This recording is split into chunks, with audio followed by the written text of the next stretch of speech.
Hello, everybody, and welcome along to Steakdorra the Explorers review REL 1 and 2A, week 7, I think. Although that was really weird. Like, the way I said that was very, like, punctuation-y, and I felt strange about it. But, you know, Thanks it for happened. that recap of your sentence. Yeah, I had to recap my recap introduction, just so everybody could hear what was going on. It was a little, like, da, da, da, da, da. Like, it felt like I was, I don't know, it was strange. And doing a bit of a... like a bit, or a Star Trek original series. Captain, not Picard, the other one. I've been watching TNG, Kirk. So literally the only captain in my mind right now is Picard. Kirk? It is Kirk, yes. Yeah. Yeah, it is week 7. We're a day late. This time it's my fault instead of your fault, but you know, it's okay. This is our show. We'll do what we want. Everything you just said, it is your fault. It is, but it's also okay. We are also breaking other rules in that we watched a REL 1 game last week, but frankly, I'm not going to not watch the rat off that involves a rat team that contains about 2 players on it with 1,000 TV of inducements against other rats, or whatever the number was. I don't even remember what the number of inducements was. Yeah, I mean, we were honestly deciding between this and a 1-1 tie between Orcs and a 1-1 tie between Nurgle, and some part of my body just said no. Yeah. And, you know, we not to, you know, besmirch the glorious game that I'm sure was played between those totally brain-having coaches, but... I have a brain. Yeah, I'm sure Vanya and that monkey do as well. Probably at least one between them. It's probably more than me. But we haven't watched... I don't think we've watched either of these coaches, so it's a good opportunity to, you know, like, knock 2 off the list. Plus, I think it'll just be funny or interesting in some way, which is really the criteria for this. Like, you know, the match we watch is not really a platform for analysis. It's a platform for banter more than anything else, to be fair. So that's why we picked this one, and we're going to watch it and laugh at the rats doing rat things. To be fair. I'm still winning 2B. Probably. Yeah, well, do we want to go into it? Yeah, I guess. Okay. Into it. I'm into it. We're into it. We're in the game. Do we want to go? I did say that they would be tuning in for our rapidly unraveling sanity. I just didn't expect it to be quite so rapid. I mean, my sanity unraveled several weeks ago, I think. Yeah, that's fair. You poor bastard. Are we ready to go? Fuck yeah. 3, 2, 1, engage. Thank you. Just going along with the, like, Star Trek or whatever you were mentioning. Yeah, no, I got picking up what you're putting down. Superfed got rid of his stadium, which is funny. He did say he wasn't going to do it in a way that made me believe that he was 100% going to do it and was trying to play mind games. 1,000%. Because like Fed not doing the tryhard thing? Otherwise, they both would have had a wizard. Attempt at reverse psychology failed. Task failed successfungly. Yes. So there's no wizard stadium, so Uber had to spend that $150K to buy a wizard. The only downside is that, you know, we're gonna have to rebuy that stadium. Oh, it wasn't a wizard stadium. It was the what's it called? The Nuffles Altar. Yeah. So he's gonna get the star players a little bit more expensive. So he saved basically $100K in inducements by doing that because there was 2 star players picked up. Which, I mean, you could have also gotten a third benefit from it if you picked a third one. So, like, yeah, it's very likely that with that spare money, he would have gotten another star player, pretty easily, or a bribe or something like that. Yeah, fair. So there's a lot of, I think it makes a lot of sense. The only downside is, you know, if you lose some important players here or whatever, like that. Right, it is a max of 2 star players. I always fucking forget. If you if you know, you lose some important players here or whatever, you might not have as much money to, like, replace them plus replace your stadium. So you might be, you know, you might not have your stadium for a game or 2, but depending on whether you're home or away for your next couple weeks, that might not make a difference anyway. Yeah, and Fed's getting fat anyway, so, like, the like value of a inducement stadium is going down as he actually regains some levels and things like that. Yeah, so I don't know, like, how many large Nurgle teams he has between him and the end of the season, but so in summary, there's Skitter and Hackflem, I believe. Yeah, the 2 gutter runner or semi gutter runner players, and then we have a wizard, and I think a reroll, unless he got one on the kickoff. He got one on the kickoff.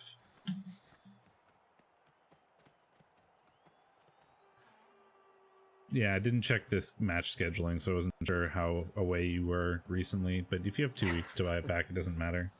Yeah, that's fine. So Fed moving up pretty aggressively. All very much on one side, but it turns out that doesn't matter so much when you're Skaven. It doesn't matter when you're Rats. You can just cross the entire pitch. I mean, he's in a position now with this player to make it most of the width of the field. Yeah, it's more about screening off the important gutter runners and making sure they're able to do things rather than having players available. Like, you know, if you're Bash, you need to stay in the center so they can't run by you, but they can't outspeed you in your Rats, so it doesn't really matter. And this protects the players that you care about while also threatening the ball. Which is hilarious given that you're on the LOS and you threaten the ball, but that's how Rats work. It is how Rats work. All right, off we go. The Tort Apaches, the one-turner, is in scoring range, given that he's 2 squares over the LOS, and we're gonna screen him off with some of the other players available. He's also not in blitzing range for the big guys, so the gutters. That's as far as they can get.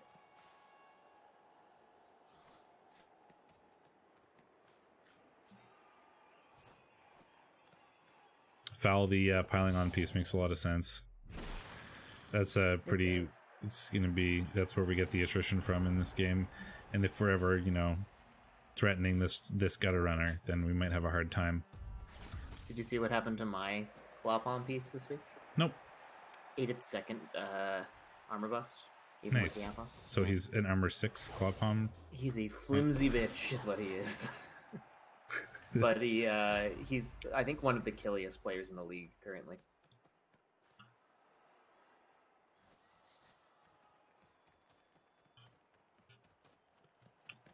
Off we go with Megan Rain. So, you know, once again, it's like we're just sort of protecting the gutter runners roughly while doing some damage elsewhere, because we're not going to stop this gutter runner from scoring.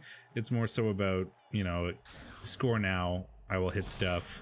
If you don't score, I can probably sack and then score myself. Right? Like we're not going to really stop this. So it's about maximizing other valuable aspects of the drive.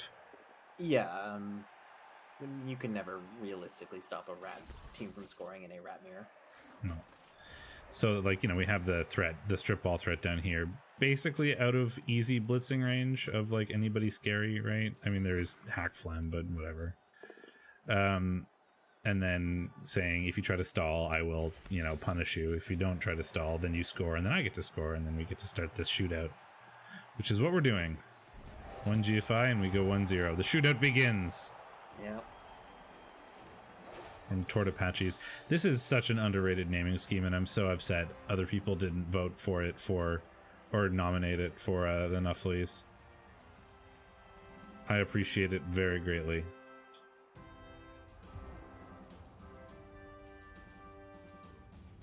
I do not doubt it. I think it's my favorite. Like, I think it's my favorite naming scheme in REBBL. Quite the claim. Even more than my own. Although mine isn't particularly good. I was wondering how long it would take you to be self-deprecating. Not very. Well, I mean, to be fair, mine wasn't really designed to be good. It was more, haha, Bulbasaur. It was like all of it came down to the one name. I thought Bulbasaur was funny, but like Sore, and I was like, that makes sense with Nurgle. I can probably do Pokemon in Disease Nurgle, and then the rest of them were kind of like trying to force the theme rather than having good ideas. It was just that one player, right? Like, yeah, no, I know the vibe. I did the exact same thing with the Hunt for Red October, that team that Tristan suggested for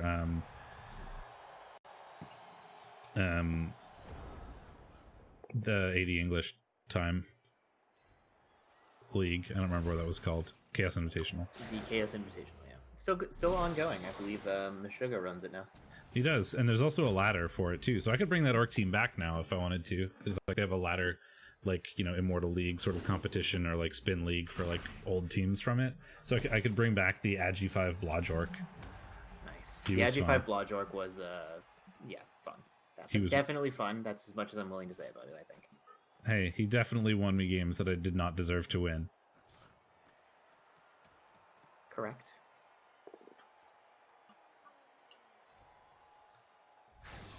Oh. A lot of stuns so far. No real damage on either side. Just stuns. Well, there's one injury, one right? Kaz, But yeah.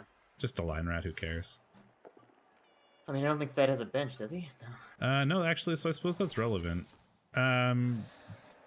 It's not. Well, he doesn't have a bench now. Like he had a bench of 1, right? Oh, okay. That's fair. Or wait, 1, 2, 3, 4, 5, 6, 7, 8. No, I'm wrong. There wasn't a bench. Yeah, I didn't think Fed had a bench because he's got loners. Yeah, so there's no bench. I counted Uber's players for some reason. All rats look the same to me. Wow. Yeah. Wow. Off we go. Trying to counter the Storm Vermin Blitz with our own Storm Vermin Blitz. Where's the one? Oh, he piled on. Proxy page piled on. I was like, where's the Mighty Blow one? That was for the LOS block, apparently. And then we covered it up to prevent a foul, which makes a lot of sense. Yeah, I mean, it seems like a sensible thing to do to me. Yeah, you don't really need to, like, protect your ball, quote. Like, it's just going to sit in the backfield forever. So you're, like, you can screen off the guy on the floor more than anything else.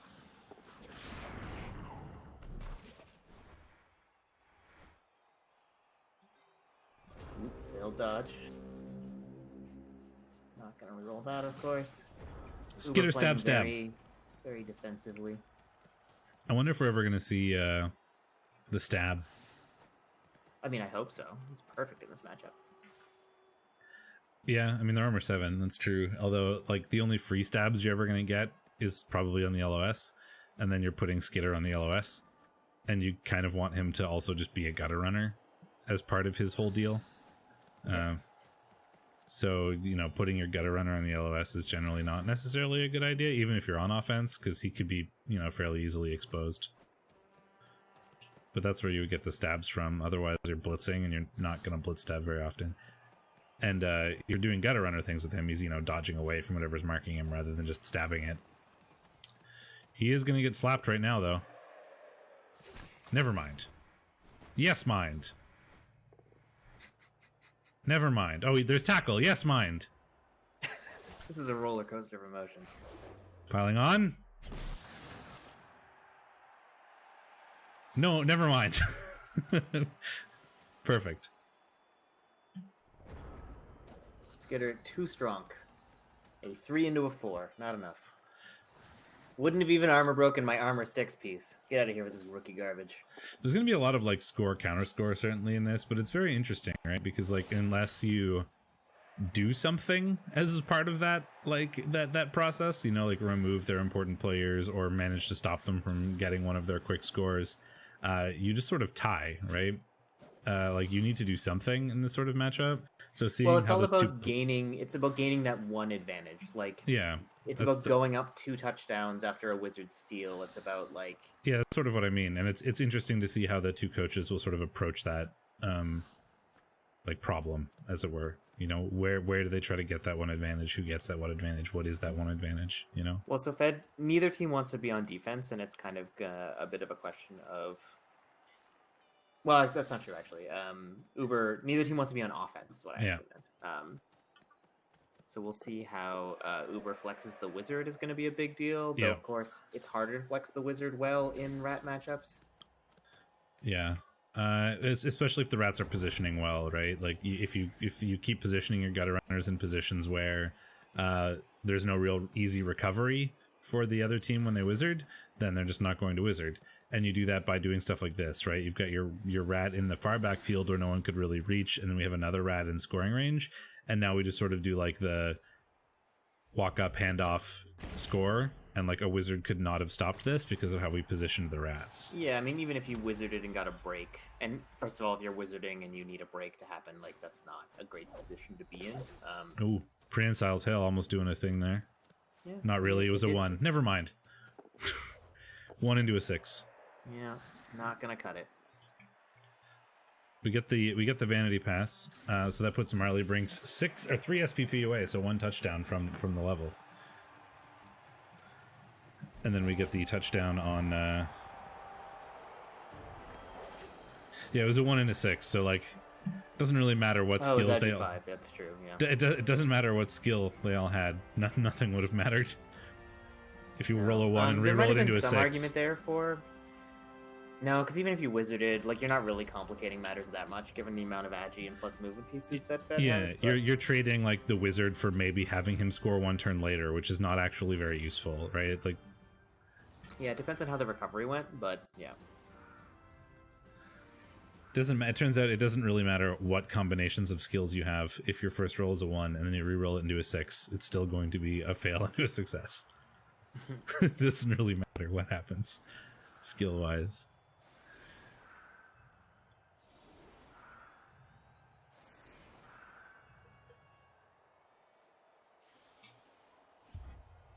Alright, do we get the stab? It doesn't look like it. Yeah, you're right. We know. Stab. I want to stab. Stab something. I wouldn't have hated it, but it would have been a little harder. No, I mean, I think I would have probably gone for the stab. Why not, you know? You're making a bunch of loner blocks anyway. Yeah. Stab. Blitz stab. I mean, he might. Nope.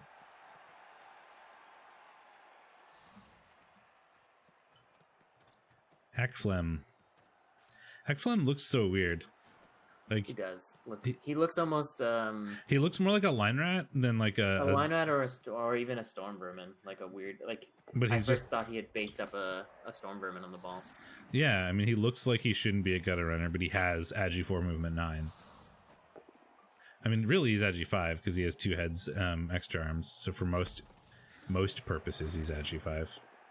Like, just the model is weird. Like, I don't know the lore behind Hackflam. That's one thing I don't know. Is he supposed to be like a line rat who's just crazy mutated and therefore is faster, or is like his baseline supposed to be a gutter runner? I'm not actually sure because I don't know his lore. But his model doesn't look like a gutter runner.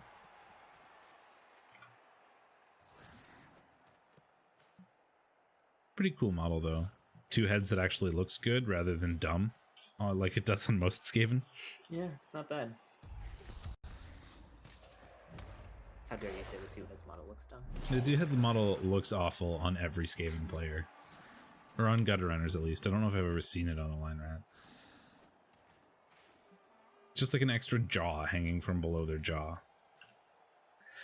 What's up with all these loners? Well, it's 2 Skaven teams. One of them who has 3 players rostered. Four players rostered? Fine. I think it's actually 4. I've seen you playing for the Mavericks. That's true. I'm a little bit more articulate right now, though. I mean, you've seen both of us playing for the Mavericks. I killed some halflings. I didn't die. Scored a touchdown. You did. It's true. You caught the ball. Roxy Ray is injured. It only took my reroll. Yeah, that's true. To be fair, I failed my first GFI that I attempted, and then so that's a movement bust on that line rat. So that's probably a dead line rat.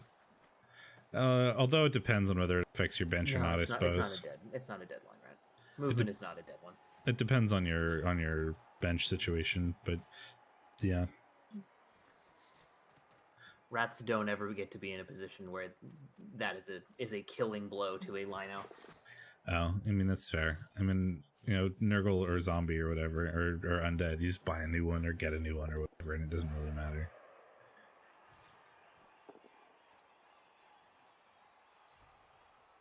But he's just the LOS line rat from now on. Yep, exactly. I mean, I've got a bunch of movement busts that have like 1 skill up, and then they're decent if you take like block, whatever. Most of the time, they stay on their feet. That is a cluster of rats. It is.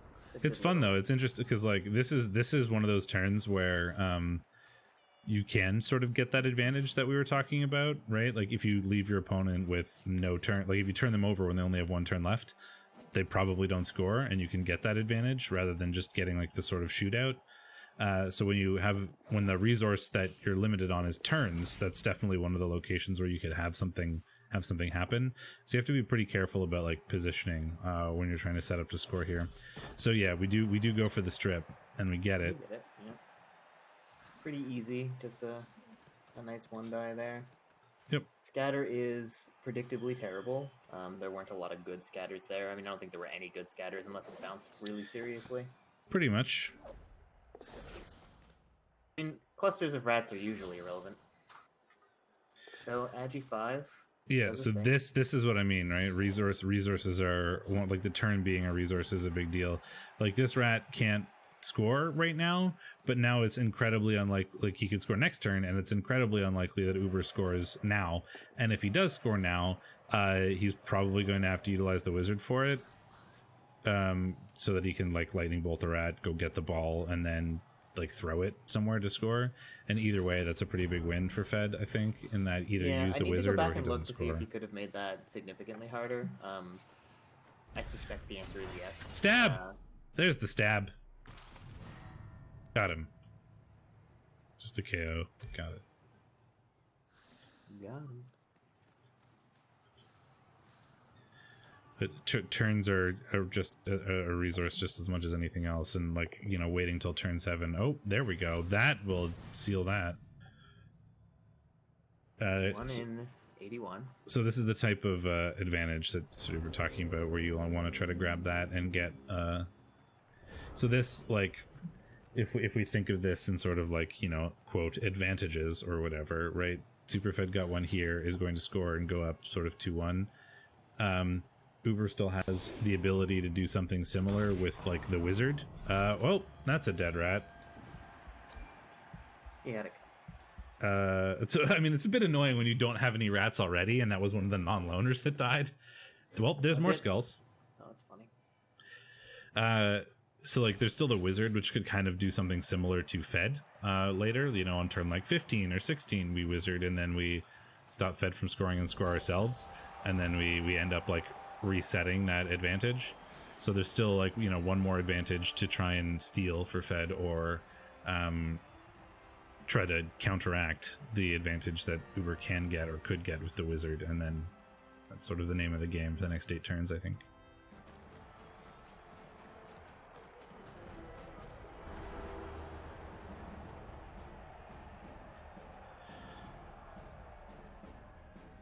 Yeah, I mean, that now means that Uber has to get greater than average value from his inducements to get. Yep.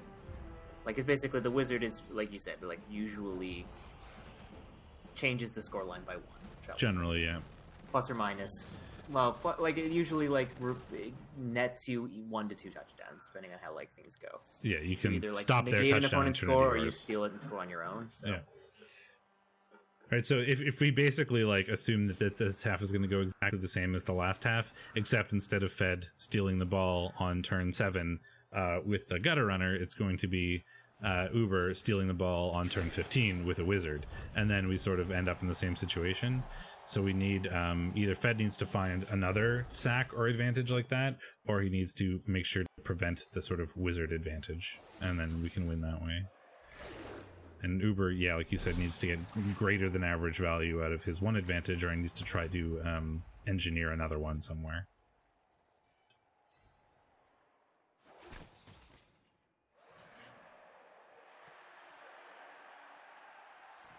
So are we going to just go for the 1 turn here and then go up 3-1 very quickly? Or do we 2 turn sort of as we've been doing for most of the game? So I think looks like a 2 turn. Flip back a little bit, and I think there was there's not really a need to move the ball up on the turn that Uber did. I think having the ball in Fed's half at the start of Fed's turn is the mistake there. Probably, yeah. Because it gives him, like, he's got the gutter runners, certainly, but if you give him more than 1 nearby gutter runner, like, you need 2, right? You need 1 to sack, you need 1 to pick it up, and you need 1 to score, and that's the sort of complement of 3 gutter runners. And if you can stay away from at least one of those, then it makes the touchdown a lot harder because he needs all three of those to work together to do that.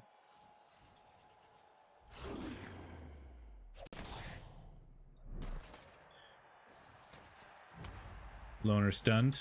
Modifitch. That's a name. Yeah, the rat default names are pretty terrible. I'm a fan of the Bretonian lineman default names because they're just like they're like detrimental adjectives and then like a short name like Tom. Like Fat Bob.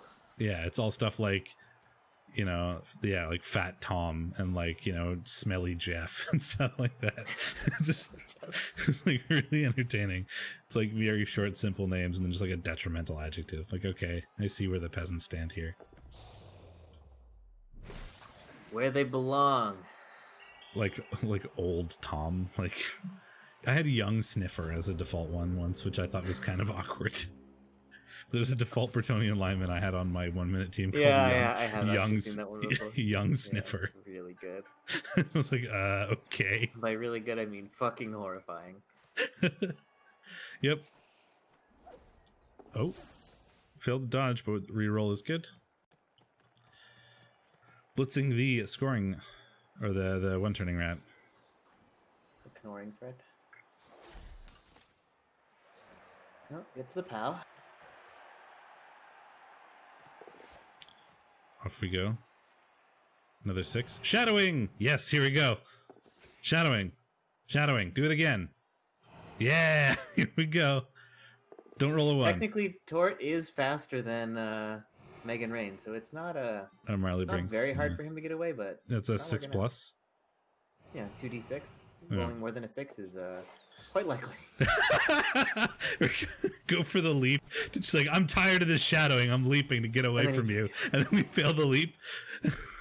Shadowing worked anyway, so that was I guess the right choice. But man, that's funny. That's really funny. That one sequence has made this whole game for me. It's like you can like you can just feel him being frustrated and going, I'm leaping now, damn it. That's really funny. I like that a lot.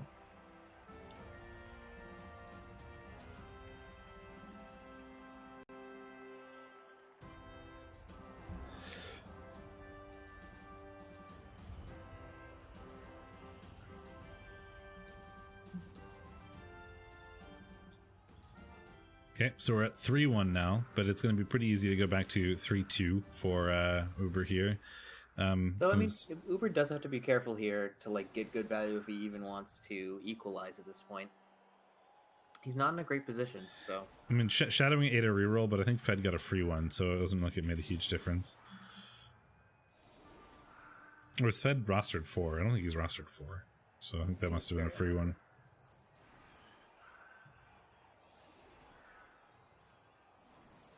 So we still have the there's the wizard problem still exists, and that's the real big question of this game. Just fireball this like cluster of positionals. Call it good. What could go wrong? Hey man, that's all 3 gutter runners in a fireball. Do it. How good did you feel? Just fireball Never killed all 3 ever gutter listen runners. to Ben. Just don't. It's a terrible idea. I'm not suggesting that it's a good idea. I'm suggesting that it's a fun idea. Yeah, Shadowing did a thing there. Hey, no 1 turn. Man, you could just win the game though if you killed all 3 rats with like your 0.000% chance play. I mean, technically with the blitz there, you could have hit 5 players. That's true. If you were willing to commit.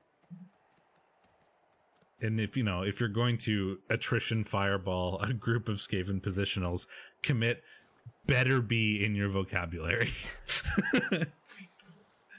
Because that is a hard commit. I think, yeah, at that point you are committed. There is no question of tense there. Yeah.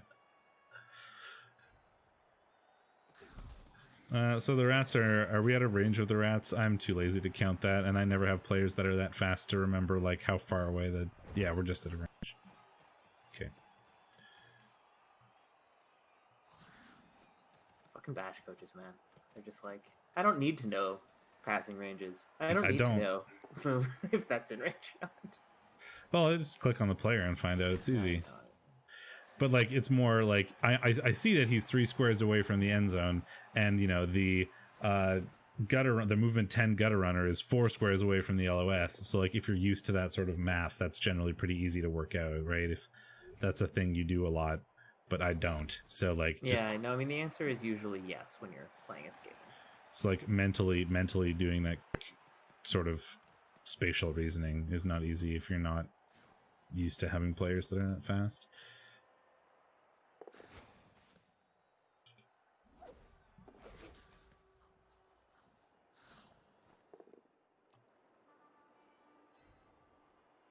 I mean, I remember that, like, you know, the middle of the icon is 6 squares away from the end zone, right? Because most of my players are moving 6. The important things, you know? Yeah. I don't remember. Stuns. It's really not a killy game. No, not really. I mean, there's only one like Mighty Blow piling on, but he has gotten mostly stuns so far, it seems. I think, well, there was one dead, but I don't remember if that came from the proxy page or not. But, like, you know, it shouldn't be a huge killy game, but you probably expect a couple out of proxy page. At least KOs. Never mind. Well, cancel that. Now it shouldn't be a very killy game. I appreciate your input, you know? You and me, baby, ain't nothing but mammal.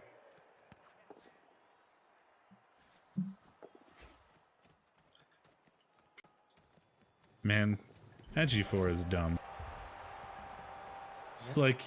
I mean, it's more the movement 9 in this case that's dumb, but... That's true. I'll concede the point. I just like there's zero consideration to the fact that your player is like in tackle zones. It's just like, yeah, I'll just hand off to them and they'll leave. It's not really a big deal. It was a 3+. 3+s are scary when you're rats. You're like, ooh, I don't know about this. I mean, it was a 3+, 2+, but like, I'd have to be like in a desperate position to consider like I'm gonna hand off and dodge away to score right now on a player that's in a tackle zone. Like from my mental state with how I normally deal with Blood Bowl. Like it just, it's fair, I guess. It's so weird. Yeah, that's okay. We'll do the thing that I did before again, and we'll be sad about it. It's Blood Bowl being very poorly optimized and my video card being annoying. I don't know what I did to change that, but I did something that messed up my encoding settings, and now the video card is prioritizing streaming or Blood Bowl over streaming, so it makes the stream choppy because the game looks fine for me, but if I tab out, it generally looks fine. If I go back to the screen, it looks pretty choppy. It's true. Yeah, so if I just tab out of the game, it fixes, but then I can't really move around and talk about stuff very easily. I'll have to figure out how to fix that, and I'm not sure how to do that right now. I'm definitely not doing it now, especially there's only 5 turns left. You want to fix it live on stream? Nope. I can't fix it live on stream because you have to restart the stream to fix it. So by definition, you cannot be live while doing it. You lazy bint. Well, it's more so that, like, I'm not sure what... I'd have to, like, start it and stop it a whole bunch of times to keep testing things, and it only seems to happen with Blood Bowl, so... Like, it's just a lot of work. Yeah, no, I get it. I'm just messing, obviously. And it doesn't seem to happen when I'm playing the game either, which is weird. Like, it only happens in replays, which is really awkward. And then, you know, I have to tab in to, like, do stuff like this, then tab back out, so that... And then the colors will go weird because Flux is only off when I have Blood Bowl as my full screen application. Like, so it goes all sorts of awkward. There's a KO'd rat. Getting a little bit of damage here towards the end. 3-2. Still a very tame scoreline. So far. Oh, we failed to catch. I mean, that was a 4+ catch? Is that the Agi rat? No, so then yes, it was a 4+ catch. Wasn't a trivial one, and There were some bad dodges to come after that.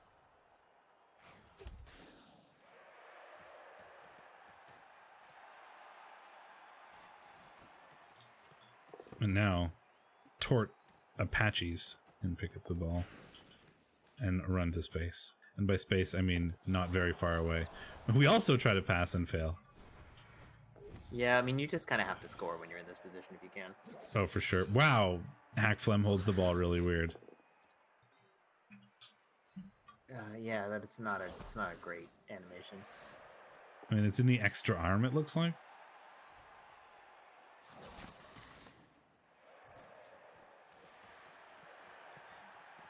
Off we go. There's the touchdown from Hackflem. 3-3 now. So that's a big deal, certainly. It is. Going up 3-3 without using the wizard. Yeah, we're sort of recovering from the lack of score last half a little bit. Well, things like that will do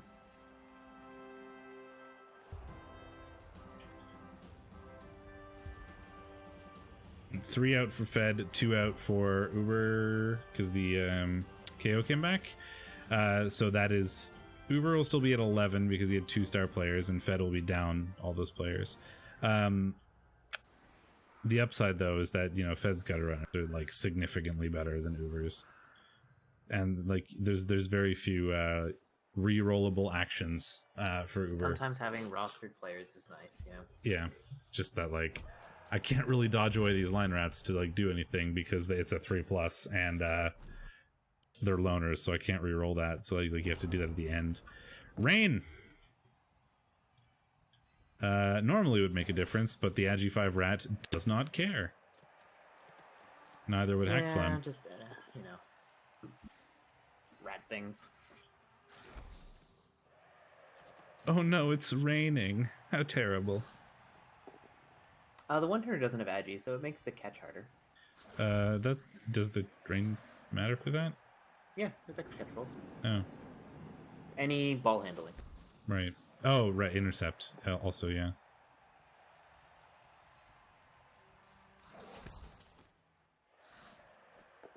Because the ball is slippy.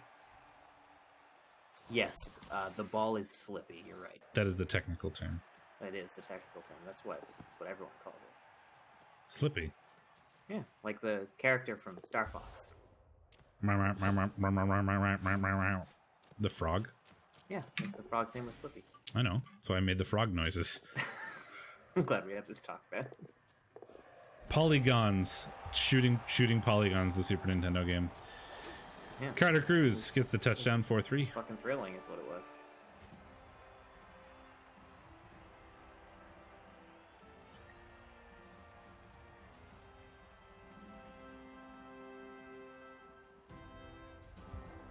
So 4-3 for Fed. Now Uber needs to equalize and turn over in what, 2 turns, 3 turns? Yeah, it's difficult, right? So Fed is just going to continue to like 1 turn, and the reason why we're doing that is because of the wizard, right? If we went for the 2 turn, we could potentially use that wizard to turn over and score, but if you just keep 1 turning, the wizard can't do anything. Just keep 1 turning, just keep 1 turning. Yeah. Throw a rock. Yeah, I mean, it's why the wizard is just a lot less valuable in rat matchups. If like nothing goes wrong for either team, it's just you don't often get an opportunity to use it. Yep. We have 1 reroll now, and we're down to the 2 gutter runners, but it's, you know, there's only 4 turns, so.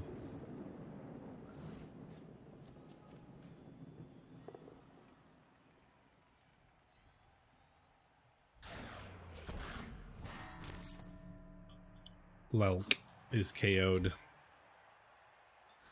That name is hard to say. Lelk. Lelk. Lelk. Lelk.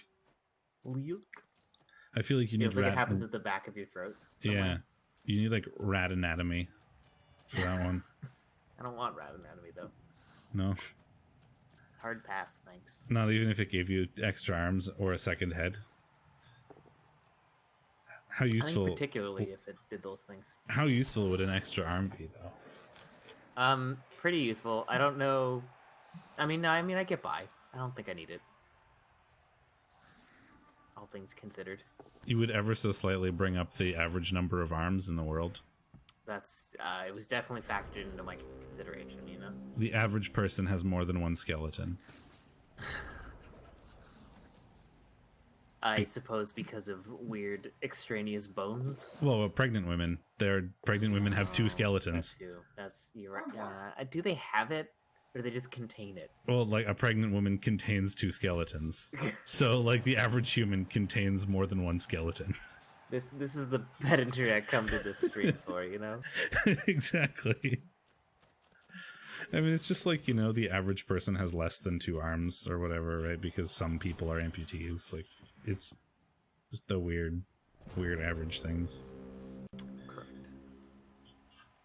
I hope everybody's lives are a little bit more enriched. I kind of like that, given the same, like, the things we were just talking about. It, you know, dual benefit in that it takes a -1 off the ball, plus there's the chance that the armor break there, and that's really the only way we like win this now, is if we stop Fed from being able to one turn. Because, you know, we were talking about how the wizard isn't going to be useful if he just keeps one turning over and over again. So we wizard the one turn in an attempt to remove that. We didn't, sadly, but I think it was probably worth a try, given we haven't gotten a chance to use it elsewise. We did get an injury on Penny Packs, at least, so there's something for it. There's the pass from Hack Phlegm. Gutter Runner gets it. So Fed's team has several, strictly speaking. Yeah, Fed has a most of a team, like 8 players or something. Uber has a standard rat team in that he has, you know, some rostered blitzers and some rostered gut runners. But that's Uber has 4 rostered players, like, total. It's like 1 line rat, 1 gutter runner, and like 1 blitzer or something like that. It's a little silly. Oh. Shadowing! But we learned and leaped this time, although the leap was for other reasons, but shh.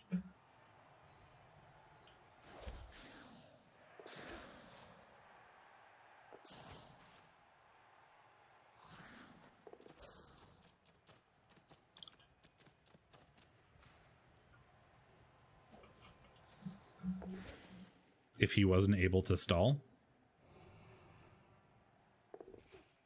for example. pretty much. But it turns out he was able to stall.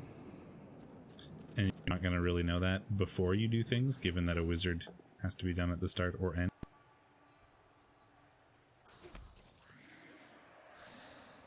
But also, we're mostly just making weird jokes and not paying attention. So. Pretty much. I mean, did you not hear me talk about 2 skeletons? I did say at the start that these games that we watch are more a platform for banter rather than a platform for actual Blood Bowl content. Because you are not wrong. Because frankly, if people wanted like in-depth Blood Bowl analysis, they wouldn't come to us. They would watch something else. And they also, something of value. Yes. They also wouldn't watch recaps. They would like go over their own games or whatever, or have someone else go over their own games with them. They wouldn't watch random recaps. These are more about entertainment value. Entertainment. Huzzah! And that's why you get facts like, you know, 2 skeletons.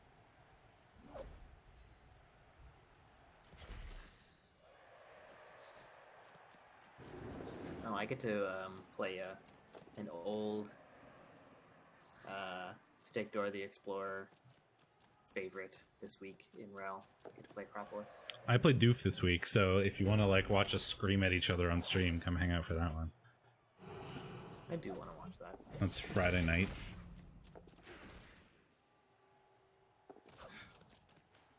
I do. Force the score. Oh, never mind. It's a strip ball. Of course, that makes a lot more sense. I was like, why do we do that? But then I remembered he had strip ball. And that way the dodges are going to be in... It has the best chance of scattering the ball out. And if it doesn't scatter the ball out, then the gutter runner also has dodges into tackle zones instead of just away. So that is the best push location for that, I think. And the fact that it didn't scatter out is maybe a bit unlucky. And gives Uber the chance to tie this here. If that did scatter out, you know, there's a significant chance that Fed just takes this. And there's the touchdown, 4-4. 8 touchdowns, an average of 1 every 2 turns. Yeah, I mean, biggest takeaway was, for me at least, that I think the big turn for the game at least was the sack for Fed.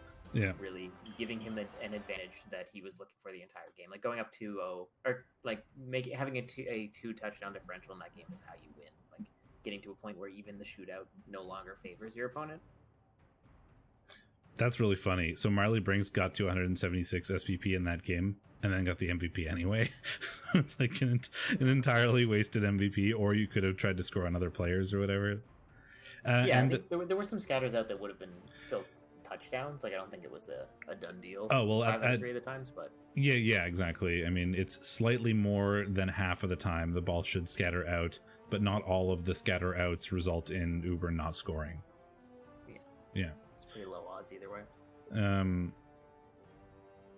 But that's, and then we MVP'd on the exact same thing happened with Tortapachi. So both gutter runners got to their level and then got MVP without needing it. But at least this MVP is slightly more useful. How it always is, you know. This MVP is slightly more useful. Level something and then it just gets MVP and you're like, well, yeah. Okay. But so they both get their level. So Marley Brinks will get their legend, which I'm pretty sure was going to be Kick and is Kick. And then Tortapachi's now has Sprint to actually really nice for Fed because he protects Marley a lot, so it's his only easy access to. And you also don't need any other skills, really, right? It's Agi, Leap, Block, Sure Hands, Sidestep. Like, this is the, like, you know, ball recovery rat, the ball carrying rat when we're not like 2-turning or 1-turning. Like, you don't really need any other skill there. I mean, you could maybe say big hand if you got doubles, but like that's a kind of a, like, you, first of all, you have to roll doubles, and second of all, it's a lot of TV for something that's not going to be useful like 85% of the time that you need to pick up the ball. Yeah, sure. So, like, you know, that's maybe something that could be useful given the way we use this player, but I think Kick makes the most sense. Okay, well, let's drop out of that game. I shouldn't have shown you all the scores there because it's a little bit spoily, but who cares? Who cares? Yeah, I don't think that really matters.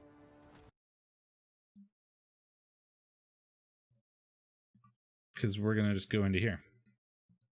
Yeah, there's also an argument for Fend or Tackle, true. Probably more so Fend, maybe, but like it really depends on your matchup, I think, right? Like a lot of the time, like Kick is useful in every matchup, generally. Like there are very few matchups where it's not useful, let's put it that way. Whereas pretty much every other skill that you could have on that type of player is going to be situationally useful at best. So I think Kick makes a lot of sense because it's just the one that is going to always give you use on a player that you want to protect a lot. A lot of people would take Fend there, but I like the Kick pickup, especially given Fed's apparent desire to never have a rostered line rat with a level. So okay, so that was the tie. I predicted Dreams of Golden Streams, and you predicted Dreams of Golden Streams. We just thought, like, you know, the Indies was probably make up for it. So we tied. Oh, I think I have to sneeze, but it's one of those ones that's stuck there forever and won't come out. So if I like randomly mute, that's why. Good story. I was going to like it's because like the sneeze started building up, and I was like, oh no, here comes the sneeze, and then it started going away, and I was like, oh well, now it'd be disappointing if I didn't. Oh man, I did well again this week. You did. I figured out how to predict things, it would seem. So Ordinary Elves and Skirgle, Holing versus Stacy. I think we both predicted the Ordinary Elves here, and that's just because like Stacy's team isn't like terribly well suited to take on a team like that with like those sort of elves, yes, especially since Alphabet Row. Stacy was like, I agree. Yeah, I mean, especially since Alphabet Row is movement busted. Otherwise, that would help a bit more. So we got 40 blocks still, which is a decent amount against the elves. The elves took 5 KOs and 0 Kaz out of that, which maybe is a bit on the low side given the mighty blow, but a lot of those blocks might not have actually been knockdowns. So any levels showing up? Nope. MVP on a loner lineman is a little bit boring, or useless, I should say. And then on Skirgle, we took a dead. The ex-girlfriend died. Yeah. Oh yeah. I saw this in REL chat. People were very happy about it. Wow. Well, that's a loss. Very strange, very big deaths this week. I also killed the strength 5 Agi 3 Bull Centaur in 2B. Well, that's another one of Metal's old Nurgle players gone. Yep. We're slowly running out. but that's the ex-girlfriend gone. That's a loss. Block, claw, mighty blow, guard, tackle, stand I can't wait firm. till I never see another team from that, or another player from that team. Just the standard Nurgle Warrior levels, but it turns out a Legend Nurgle Warrior is just really good if you only take the standard levels. So that's going to reduce the claw potential of this team by quite a bit, given there's only 2 and now there's only 1, and it also reduces the guard potential by a lot. Like, that's a really big loss. Unfortunate. We lost a guard rotter, which is annoying, but it's certainly not as bad. Guard rotters die. Like, that's kind of their fate. They're going to get blocked. They're going to take injuries. They're going to die. They're useful while you have them. And then we had Lumi and Cullen, Gourmet Governors versus Wrath of Nuffle. This game went exactly as I predicted it would. Other than the fact that I predicted Lumi. But no, I was going to say, I mean, I did say, like, the only time Lumi loses is when that's it's what I against mean. a super kill team, and yeah. Well, that's what I mean. I said I think Lumi wins this unless Cullen just kills everybody, and then Cullen will win. And that's what I said when we were talking about it. 10 KOs. I was like, this doesn't look that bad. I see 2 and 2, but no. He just removed all the vampires. Like, I watched this on Lumi's stream, and there just weren't vampires for a large chunk of the game, which kind of is how vampires teams need to operate.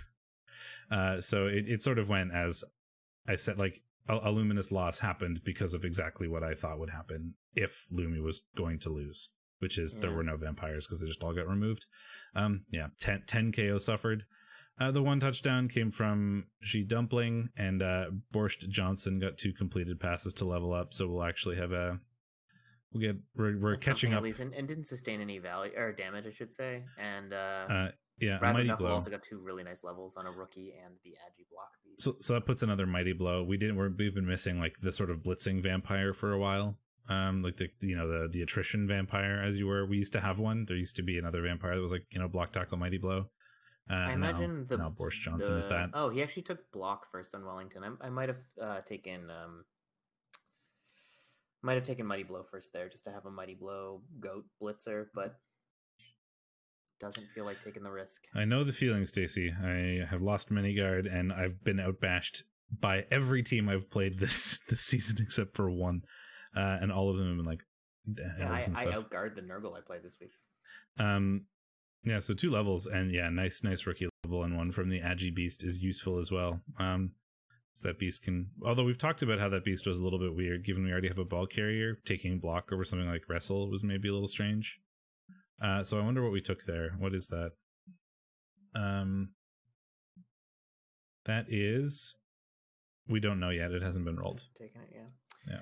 And then we have Ragedorf versus Bogue Bombers. A tie. Another one. These 2 are good at tying each other. REL is just good at tying so far this season. Pretty even on blocks. Breaks heavily favoring the dwarfs, which you would expect, even given Unseen Walker's damage, in particular his armor breaks sustained. Inflicted a good amount of damage on the humans. Got Kaz twice in return, but that seems to be it. 3 KOs, 4 Kaz, and then versus 2 Kaz. Yeah, both of them. An MNG on Insane Dwarf is annoying because that is, strength 5. Fudge the Palm Ogre got both of the Kaz. Well done, Fudge. Yeah. And the MVP. His way to 9 SPP on Fudge. To grab, to block, to hopefully block. Wow. Waldorf also got 2 Kaz 2 levels, so that's the diving tackle Longbeard that picks up a level, which is interesting as well. So that's a stand firm. Yeah, it's got to be stand firm there because you don't want to take piling on a piece that has diving tackle, obviously. No, his job is to mark stuff and then be really annoying to move, and stand firm helps that. No levels on the Bogue Bombers. The only real injury he took was an armor bust on a rookie lineman, so who cares? He'll be glue someday. He doesn't have any skills. Voltrex Vanguard and the All-Stars of Chaos. 3-1 for Ramesset. Pretty much what we thought would go here. I predicted Ramesset. I don't know what you did, but I'm sure it was the same. Apparently I predicted the other one. I don't remember why, but probably this might have been one of those contested ones where you were just like, I'll take the other. That's exactly what it was, I think. But yeah, I figured, if it could have gone, this is one of those games where either Ramesset is going to win 3-0 or Locust is going to win 1-0 and kill your whole team. Like, those are the 2 outcomes for this game.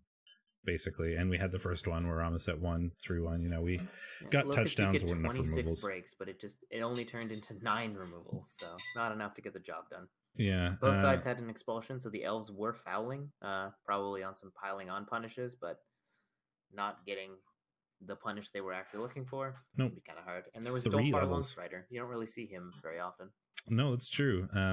Diving catch, Hail Mary pass, kickoff return, pass block is a bit of a weird utility piece, yeah. Mostly he's kick, I think, is what people steal him for, or people induce him for, to make sure they get kick. He's got just kind of weird smattering of skills, yeah. Leveling Zakath is nice because that gives you a blodge guard Lino, which is a good tool to have for sure. Three levels, yeah. We leveled the catcher, we leveled the guard Lino, and we leveled a rookie Lino. So pretty good game for Ramaset here. Bunch of levels and a win, and no real damage against a pretty serious kill team. So works out. No levels for All Stars of Chaos. Couple Kaz. Ice Baby Hammer Time is now 12 away from Legend. We're getting there.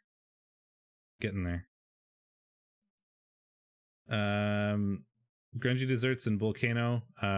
Yeah, this sort of screamed tie to me, really. But I did take Grungy Desserts, just sort of, you know, if they did win, maybe regen would help.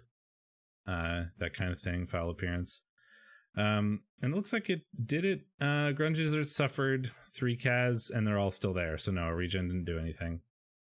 2 Kaz on Volcano, only on 1 blocker. Yeah, so like neither team managed to remove any of the important pieces. I mean, there were 6 KOs from one side and 4 for the other, so that, like, it seems very much, you know, on their offensive drive, they KO'd the important pieces, they scored because they KO'd the important pieces, then the KOs came back, and the same thing happened the other way, right?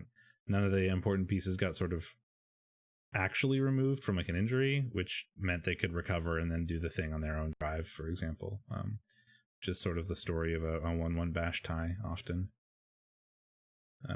MVP for the Bull Centaur puts the Bull Centaur 11 away from Legend, which is a thing.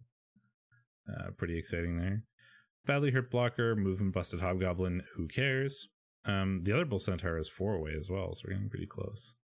And Nurgle Warrior, this Nurgle Warrior is 1 away with that MVP, and with Claw Mighty Blow, that's going to be pretty close to a level, which is really nice, because then we can pick up another tackle to make sure that we can get more damage in. We can pick up a stand firm and have another guard stand firm piece. More leveled Nurgle Warriors is pretty nice. Tackle might not be bad, because I think that's probably one of the few non-movement busted warriors. Okay. What are you talking about? The game between Staticus and Mongoose, but I'm done talking about it now. Oh, okay. You were talking about a level. Oh, because fell on Black Beignets is pretty he's close. 1 away. Yeah. Tackle or stand firm. Yeah, probably stand firm. I like the suite of stand firm Nurgle Warriors, but the only thing that I would consider tackle for is that his other Nurgle Warriors are all like movement 3. Oh, that's true. But he's got Outsouffled, which I think is also movement busted, but, you know, it's faster at least. Okay, and then we have Barbecue's Pit Crew and MLD Chaos is Magic. I predicted Chaos is Magic because I thought that Chaos Subaru was going to have more of an advantage in this matchup between the two Chorfs. Like, it's just better at dealing with other Chorfs, right? They have she has more guard, stand firm, grab, dauntless stuff. The Bull Centaurs are better, that sort of thing. And it did seem to work out that way. Turned it into more blocks, which makes a big difference. The reason why that happened is because, you know, Barbecue's Pit Crew, it was down a bunch of guard because they were missing a bunch of blockers. Like, I think they had 2 that were MNG'd, and they're going to have 2 MNG'd for the next game too. Ouch. Not a good day to be a blocker on Barbecue Gamers team. Yeah, there's a lot of fouling going on, given there are 2 expulsions for Chaos Subaru and 1 for Barbecue Gamer. Yeah, 2 KOs, 2 Kaz suffered, 2 KOs, 1 Kaz suffered. But that Kaz was a rookie blocker versus, you know, the killer and like one of the better guard stand firm pieces. So that's basically down to 2 Chorf blockers for a chunk of that game, which is not how you win games as Chorfs. We leveled up Cheese which feels like an appropriate name for a hobgoblin. Yeah, it might be nice to just take Dirty Player on that and like look to cycle Derpy, because Derpy is obviously dead weight. We just took block. Incredibly expensive. All right, fair enough. Block is also okay, but yeah, I think I agree with you. Because you're not often fouling with Derp. Well, I mean, I think she is actually, given the expulsions, but I think like I have a guard Dirty Player, and it always feels a little bad to foul with the guard Dirty Player. Like even though you want the removals, it just like you never really want to go down a guard piece. So, but Dirty Player's fouls are so good though.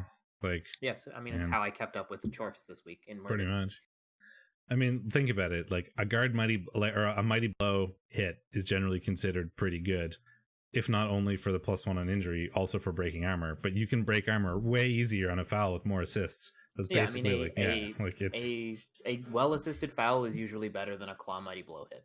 Yeah, Dirty Player fouling with a bunch of assists is basically like mighty blow hitting like an armor 4 piece, right? Like that's most people would accept that. Yeah. No, it's true. Fouls do work. And then the match that we watched between the Dreams of Golden Streams and Anagram Catastrophe. And now we have to exciting shit. Predict week 7. Ordinary elves and Bogue Bombers.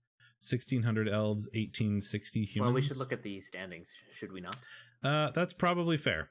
Good point. Let's do that. All games played, Fed at the Ramesset at the top, I should say. Because the Fed tie. Yeah, that was a big tie, obviously. Fed needed it to stay kind of in front of the leaderboard. Still within one win, pretty easily. Yeah, I mean, it's all very neck and neck between these 4 coaches. And then there's kind of a significant gap of at least a game before 5th place with KS Blue and Cullen. Yeah, I mean, there's not... Look at all the ties. Right? The, Stouticus is 0-5-1. Like, place... 5 through 11 all have more tie. 5 through 12, 5 through 13, 5 through 13 all have the same or more draws than they have wins. Right, like 5th through 13th place all have either equal wins and draws or more draws than wins. There's been a lot of draws in REL 1. Right, even 3 and 4. 3rd place is 3-3-0. 4th place is 3-3-0. Like there's a lot of ties. Yeah, no, there really is. Yeah, so like first place is 1 win ahead, and there's this huge like tie gap. I'm trying to get as far ahead with my team as possible before they start violently imploding, until I want to like shamble into playoffs at the end of the season, like Hal's Moving Castle at the end of the movie. Just like makes a bit more sense when there are fewer playoff spots too to do that. Like you really need to be far ahead to not lose it out. But yeah, so Ramesset, Holding, Superfed, and Mongoose are currently the playoff favorites, and they are ahead by at least 1 win. But all 3 of those are within 1 win of each other, so that could pretty easily swap around quite a bit between those 4. Oops, didn't mean to back out there. Let's go back in, and then we'll predict. And then it's going to do the thing where it takes me to my own division instead of the division that we're trying to cover, which is a handy feature, but not really you might remember what your division is. 3B. Holding and B-Dog. 1600 versus 1860. So Wood Elves with a wizard exactly. Well, actually no, wizard and 100k. Yep.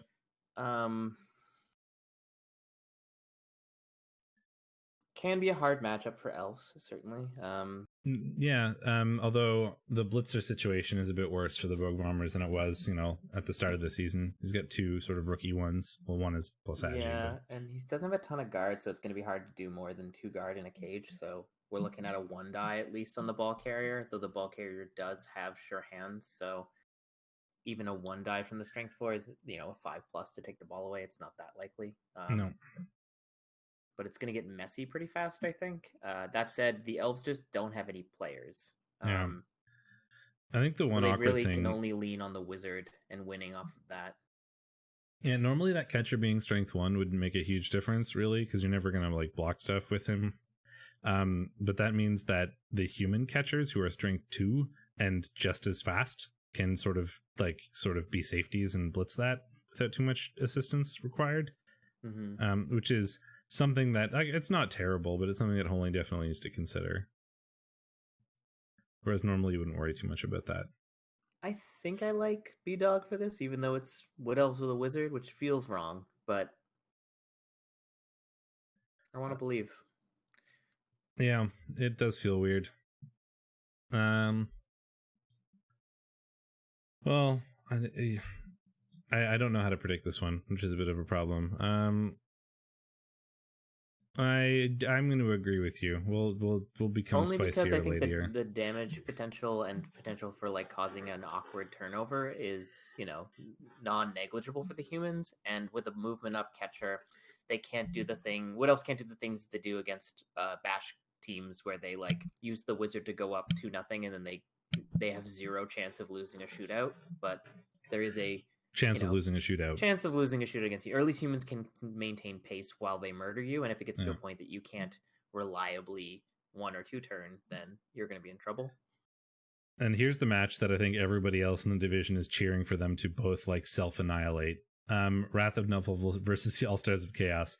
It's the two big Chaos teams, Claw Mighty blowing each other to death. Cullen you should have seen the chorus of cheers when my match report came up. Did you hear? No. I'll just put it in the chat. I won't disrupt us too much, but it is like an hysterical amount of damage. 1910 Chaos versus 2250 Chaos. So that's a lot. 340 for Cullen as a 1900 TV team is kind of nuts. 1, 2, 3, 4, 5, 6 guard. 1, 2, 3, 4 Claw Mighty blow versus 1, 2, 3, 4, 5 guard and 1, 2, 3 Claw Mighty blow. That's a bit interesting. Like, so Cullen, despite being down on TV, is actually up in both the guard and Claw Mighty blow department. The difference is that there's Claw Palm on the All-Stars of Chaos. Is the piling on attached to it, and then they also have like stats and a bench. There's a couple of utility players with like Pitbull Baby Breath, for example, and they're up to 15 players, whereas Wrath of Nuffle is at just 13. Yeah, there's only 14 for All-Stars. So it's 12 versus 14. They're missing 5, and then Wrath of Nuffle is 5. Yeah. Oh, okay. So 12 versus 14. And Locus has Dirty Player, which is nice in this matchup for sure. We can make up the sort of stat strength difference certainly with inducements as well as the bench. So something like Borak. There you go. We're now even on players, and I also have another high strength player to match up your strength players. So it's the piling on, right? Do you think the piling on is going to make enough of a difference? And I think probably this is going to be a game decided by the removals. Which we can't read on paper necessarily, but I would sort of soft give to Locus. I mean, there's always the opportunity for Cullen to take like double Babe Apo Wizard. I think he can afford that. Yes, and that would give him a pretty decent edge in the bash. But if it's all Kaz, it's not going to matter. This is exactly what you said, right? It's whoever wins the Kaz war is going to win, and you can't predict dice ahead of time, unfortunately. So just on average, All-Stars of Chaos probably get Kaz more frequently, given the piling on and the bigger bench and the dirty player. So let's accept that. Yeah, I mean, it also has more tools, in terms of has more strength up players, has more dirty player, has Pitbull, Baby Breath, who can just vampire his way to a score sometimes. Sure, Cullen also has an agi up, but it doesn't have the reliability skills to go with it, and certainly doesn't have strength 4 to make things awkward. So I'll take the All-Stars of Chaos for the purposes of predicting a thing. Skirgle and Volcano, Nurgle versus Chaos Dwarf. The Nurgle 1860 because they're down the ex-girlfriend versus 1930 in the Chaos Dwarves. So 70k isn't a lot. They get an Apo if they scum for it. No, they don't. Bribe. They're Nurgle. They do not get an Apo. Oh, correct. They get a bribe, probably, or double Babe. You could take an Igor, but that's probably not worth it. No, it's probably. I think I've taken Igor exactly one time in my entire history of playing Nurgle, and it was because it was the off-season invitational thing where everyone murders each other. and it was the last game of it, so it was completely and entirely irrelevant. And I was like, whatever, I'll just take an Igor. I don't care if I win. And this way, maybe I'll save somebody. You could buy a new Nurgle Warrior. It's true. I would probably do that. Depends how punchy the Chaos Dwarves are, because the answer is very, right? A rookie Nurgle Warrior versus, Claw Palm spam is... he's regen, he's foul appearance. I mean, someone's gonna die. Yeah, that's fair. I mean... You can't play Nurgle with 3 Nurgle Warriors. It's not like... I think... You can. The most famous... You can, it's just not well. I think the most famous example of this would be... the Necro Coach, who I somehow forgotten. Because the team is supposed to be Volcano, as indicated by both the icon and the coach saying that's what it's supposed to be. And he just didn't know how to spell. Travel Scrabble. That was the one I was going for. And he just didn't know how to spell. But, he totally and fully embraces the meme of Volcano, Volcano, because it's funny. Yes, he misspelled it. But it's supposed to be Volcano, if we're being canonically correct. So 13 players for Mongoose. The Nurgle have 14. So there's a couple things the Nurgle have in this matchup, right? Regen, foul appearance, generally more access to Claw Mighty Blow, but there isn't in this particular case. And sort of they'll tend to have Rotters that can get in the way of blockers and that sort of thing. But the Rotters are pretty useful here as well. Mostly it's the reliability of the positionals, like the regen, and also the strength advantage they tend to have in the bash. I mean, on paper, I feel like I want Mongoose's loose here, but I have played this exact matchup. I played Mongoose with my Nurgle team down players and tied it and probably could have won. So I don't know. Yeah, I mean, I wouldn't hate the Nurgle here. I wouldn't either. The one thing that I think makes it hard is that, we've got 3 Nurgle Warriors, 2, only one of them is Claw Mighty Blow.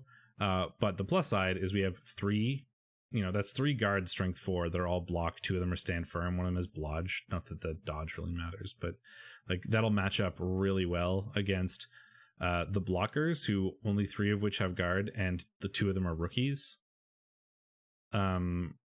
So we're going to be able to, none of them are dauntless or plus, or one of them is dauntless, but none of them are plus strength or anything. So that weird bully fight scrum thing that's going to happen in the center of the field is going to favor Skirgle, as long as he doesn't lose players and keeps the guard together. Yes. Is also, I picked thing. Volcano anyway.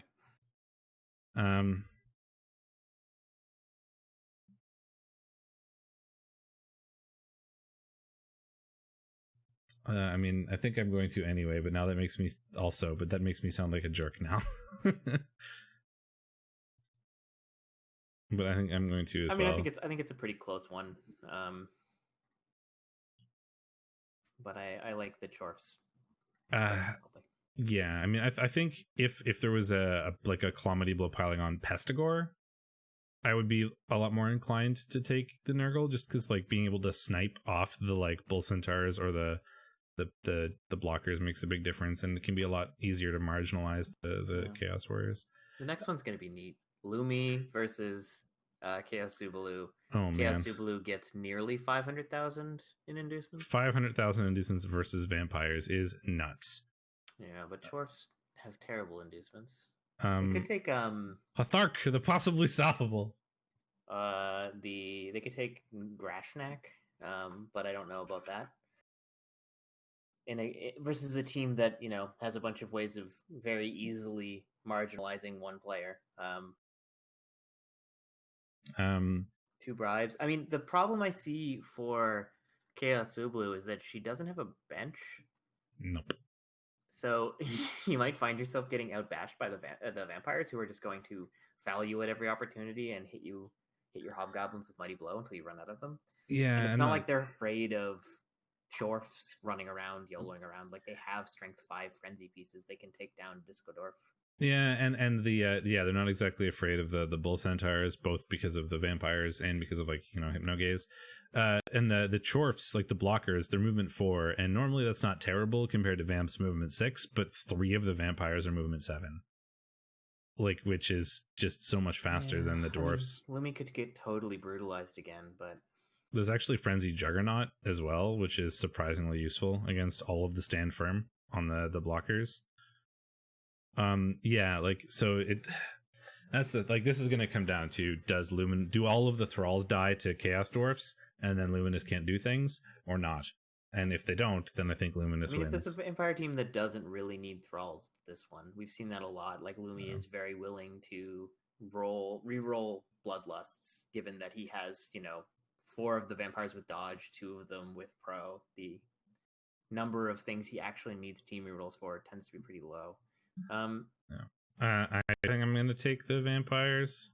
We always take the vampires, but yes, I agree. I mean, it's a massive vampire team. It's hard to not. It's going to be an interesting game. Yeah, it's apparently going to start today at 9 p.m. So in a few hours. Yeah. Everyone should watch it on Lumi's stream. Yeah, 3 hours from now. Okay, then Ragedorf and Anagram Catastrophe. 1770 dwarves, 1150 Skaven. So this is the Skaven we were watching before, and this is why they had so many loners. There are 5 players. Yeah, this should be a pretty tough matchup. He's down in Saindorf, which is actually significantly limiting Uber's inducements. It's actually not bad. I was like, oh man, that Troll Slayer out is a big deal, but it's not really, because he's not very useful against the rats. He's not very meaningful against rats. It's basically 210k of inducements that the rats don't get now. For an extra Mighty Blow player, and that's really it. You don't really need the Strength 5 in this matchup. No. Man. So Skaven with 600k versus the dwarves. I hate that I don't hate the Skaven. Especially so like there's the natural one turner is really. I feel like a tie is decently likely, but I do this sometimes where I'm just like, if someone's gonna win, I feel like it's the rats. Yeah, exactly. Like, I think this match will probably be a tie. If there is a winner, it's more likely the rats than the dwarves. But like, we have a natural one turner. There's going to be 2 to 3 like 2-star players, maybe even another like loner or something if we induce one, that we're gonna have to get through to even touch the one turner. Which is kind of how the dwarves lose this. Because it's like the triple stand firm LOS is suddenly irrelevant now that the rat has movement sprint. Like, you just don't put them on the LOS, or like not on the main LOS. And you just go score. In shocking news, Fed gets a wizard again. Back to getting a wizard. The Voltrex Vanguard versus Dreams of Golden Streams. This could be interesting too. 2 top of the table teams right now.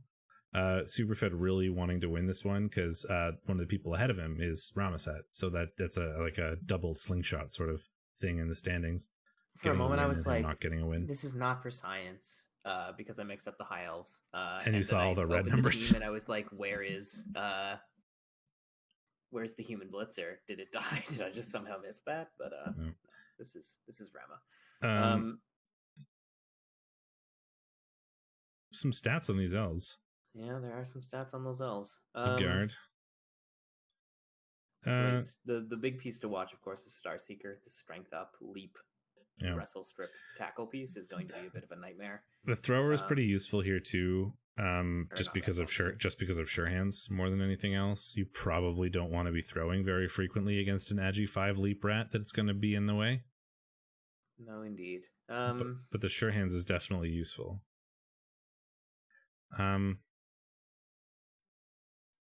Unsure. This is an interesting one. I think this could go either way pretty easily. Playing in 4 hours. That's true. I think why do you say that's true? Like it affects your decision? Oh, they're playing soon. That really changes who I'm voting for. Sometimes when I'm thinking about things, I'll just say random words, and it has nothing to do with what's actually happening in my brain or in the real world. I do the same thing too. I get it. I was just the Bants or what have you. I think if I were Fed, I would be worried about this one, even with the wizard. I think that's a fair assumption. That's kind of how I feel about it too. I don't think it is free for either team and is going to be difficult. I think Fed's going to be looking to capitalize on all those armor busts and see if he can get some damage rolling with his Mighty Blow. Yeah. Neither team has a bench. Fed will probably have one. No, he just gets a wizard, right? Probably just have a wizard. No, yeah, so he will not have one. Neither team gets a bench, so the team that is more likely to be down players at some point then is Ramaset's team, if we want to think about it that way. Well, it's kind of a mixed bag. Like, sure, Fed has Mighty Blow piling on, but most of Rema's team is armor 8. So, like, that's fair. Pro Elves are going to be pretty good at tying down line rats and getting them punched, especially with the guard advantage he has. I don't think Fed's going to be flexing Proxy Page's guard very often. I think I like Fed, but not as much as I normally would. I think I feel the same way as you, but for the purposes of interesting things, let's go the other way and have a. This is a top of the table match, so it deserves a contentious pick. Might as well. Then we have Barbecue's Pit Crew versus Grungy Desserts. 2040 Nurgle, 1740 Chorfs. This is basically the same as the previous week, right? We got another Chorf versus Nurgle, but this time the Chorfs are not very killy, they're more guardy, and they're also missing 2 blockers, and one of them being the killy blocker, which makes me feel like I probably want to lean more in the bigger Nurgle's favor. Oh yeah, I mean this is going to be a rough game for Chorfs down 2 blockers, for sure. Especially since one of them is the pro Dauntless Claw Mighty Blow piling on one. It would have been a real piece to have here, for sure. We're actually missing all of our piling on Chorfs. Yep, it's brutal. Nurgle probably win. I'd be unsurprised for another 1-1 tie type of result, like if they just sort of punched each other a bit, or like, maybe the claw doesn't fire or whatever. But if someone is going to win, I think the Nurgle win. But I think that could pretty easily be a tie as well. So shall we go to 2A then? I'm already there. Excellent. Starting to get hungry, so I want to get through this. Me too. Okay, so this is the other game that we were thinking about watching, sort of 2 pretty big, serious, like, guard spammy orc teams in Practice Makes Permanent and Commanders in Grief, Debt Monkey and Onania. They did tie. Fairly, like, it doesn't look like anything happened, but there were a lot of KOs, right? Like, well, I mean, one team got a lot more breaks than the other, and it was Dead Monkey. Got 10 more blocks, so you'd expect some amount of but not triple a break in differential, but yeah, not triple. And then he does have quite a bit of Mighty Blow, quite a bit more than Noenia. 4 to what? 1, 2, 3, 4, 5, 6, 7. Yeah. So nearly double the amount of Mighty Blow. It's it's not crazy. And then on 14 breaks, he got 6 removals, which is a little low even. It was a meat slapper, I'm telling you. It was a meat slapper. That's what it was. There's no way we weren't going to hear weird thuds that entire match. Thump, thump, thump, thump, thump, thump, thump. Apparently, Debt Monkey says he was very lucky to tie it in the end. A few mistakes and some lucky rolls on both sides. So I assume that means that the KOs came back type of thing.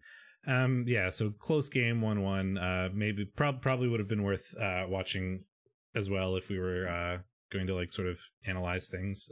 It could be very interesting sort of positionally, right, with a lot of guard, a lot of difficult to break through lines. The thrower levels from an MVP, which is kind of annoying unless you happen to roll. You might take leader doubles there and then fire or like kill one of your rerolls. Nope, we got Agi. Oh, that's very nice. And I guess you don't really want to do that because you want to bench Skip Sleg's day on defense. Yeah. That's very nice for you. You have a real player now instead of a useless bloaty piece. Yeah, very, very reliable pickups is always nice to have. You can be a little bit more aggressive with like offensive positioning, right? Like sometimes you're against an elf team, better keep a bunch of orcs back just in case they fail to pick up or like in case they get a blitz or whatever. And if you're feeling like you need to, you have the option of being like quite a bit more aggressive on positioning because your pickup is like pretty reliable now as a 1 in 36. Obviously that's not something you do all the time, but it's an option. Yeah, you have a lot more options available. One of the things you can do against orcs is like screen off fairly well, blitz a corner and base the ball. And that forces the orcs to not blitz your screen so they don't make forward progress. Yep. And this way you can, you can choose to take the 2+, and it's a little less risky, certainly. It tends to give you just have a bunch more options right now. Like passing is not unreasonable if you need to 2-turn. Don't talk to orcs about passing. It's not unreasonable if you need to 2-turn. You can do stuff like dodge away or dodge through. Like on turn 16, you got to make like a 2+ dodge to score instead of a 3+. Now it's just really nice to have. Yeah.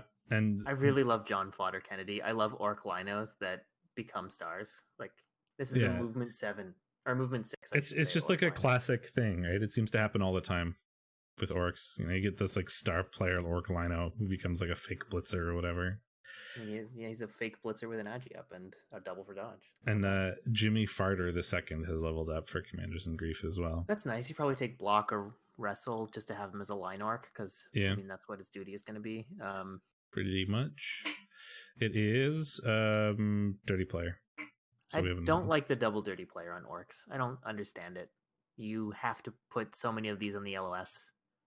I don't think it makes sense to give them to stack up a skill that you're never going to be able to like use and protect. I don't know. A-Grain. I'd rather have something that makes him better as a line piece. Yeah, like wrestle or defend or something, block, because it kind of does both. A-Grain versus BME, Cold Cuts and the Head Collectors. 1-0 for the Chorfs. Similar amounts of armor breaks on both sides, but so the Cold Cut suffered 3 KAs and 3 KOs. BME suffered 5 KOs and 2 KAs. So if those KO rolls were bad, they were just down players for a lot longer, which could be pretty significant. No significant damage on either side. Agi Bust on spam is irrelevant. Something. Well, it's an MNG, which is not nothing on your strength. That's true. 4 and the Bull Centaur is MNG'd as well, so that's gonna have a rough game next week for Cold Cuts, but A-Grain was able to pull out the win. Just badly hurts down on BME's side, or badly hurt, I should say. Mm-hmm. And no levels. 1-1 or 1-0. Sorry. Nice for BME not to have a bit of a week where he didn't experience a death spiral. So yep, that's always nice when you're in a death spiral. It's nice to have a break from it for a bit. A-Grain scored on his drive, and then BME probably couldn't quite convert, likely because we just didn't have players due to failed KO rolls or because of good defensive play. And Trunkhead and Fall, damn Yankees, here we fall 2-1 for Trunkhead. This was a potentially interesting one too, because of the sort of like the elf off, and we had debated this one, I think, quite a bit. We did last talk week. About this one quite a bit. Yeah, we just were like, we can't watch another. We'd already watched Trunkhead. I think Fall as well. Watched him twice, but Dead Eldril Sideliner, as classic. Unsurprising, 1 tree offense too, badly hurt. So let's see. We had a lot of blocks for an elf off, 42 and 38. Dark elf mirrors can be. Oh, this isn't a dark elf mirror, is it? It is dark not. Elf, pro elf, high elf. High elf. I mean, those can be a little bit bashier. Certainly, that's true. They're both like sort of the slower elf teams, as it were, so they're more likely to punch each other. Just a lot more prone to be taking blocks if they can get them. Like they're not as interested in just dodging away all the time. Game. Yeah. Armor 8, slower movement lends a bit more to that. But the Trunkhead got suffered, I should say, 1 KAs versus Fall suffering 2 KOs and 4 KAs. So the removal game definitely in favor of Trunkhead. And given the quality of the players on both sides, there's a lot of really good players on these teams. Just being up is going to help a lot here. Yeah, it looks like Trunk had some pretty good break dice compared to here. Well, someone had bad something in there, either some combination of bad or good dice happened. Yeah, good blocking dice or bad armor, something in between. Given that the teams have roughly the same armor, but Trunk got twice as many breaks and converted it decently into removals. Got 4 KAs and 2 KOs. It sustained very little damage. So yeah, the only real damage was the dead Eldril, so kind of irrelevant there. Well, unless he didn't do his job before dying, which I mean, yeah, I guess that's true. If that came early, that would have been a really big deal as well. But I'm more so mean in team longevity, everybody's players are okay from the KAs report side of things. Nobody that close to Nuke is pretty close to a level. Turn 3, yeah. Turn Not 3. when you want Eldril to die. No, that's a very early Eldril going out, which is pretty bad for Fall. no useful MVP for Trunkhead, really, just a lineman, but dodge or block is never bad to have eventually. Helm's Deep, the Blitzer, got the MVP, which is nice. Puts him a bit closer for leveling. No perms on any real players. And then we did get one level on the Strength Agi Blodge Tackle Blitzer, which is going to be an interesting thing to check out. That is Leap. So that's that makes a lot of sense, yeah. Leap. Agi 5 Leap, Strength 4, Tackle Blodge is pretty nice. Pretty nice tool to have. Eisenmike and Tech 19, Self-Hating Dwarves and Monster Bash. Not 0-0. the result I expected here. No. This feels like a pseudo win for Mike, which is something you only get to say about terrible teams like Dwarves. 75-25. So Eisenmike getting a lot of blocks.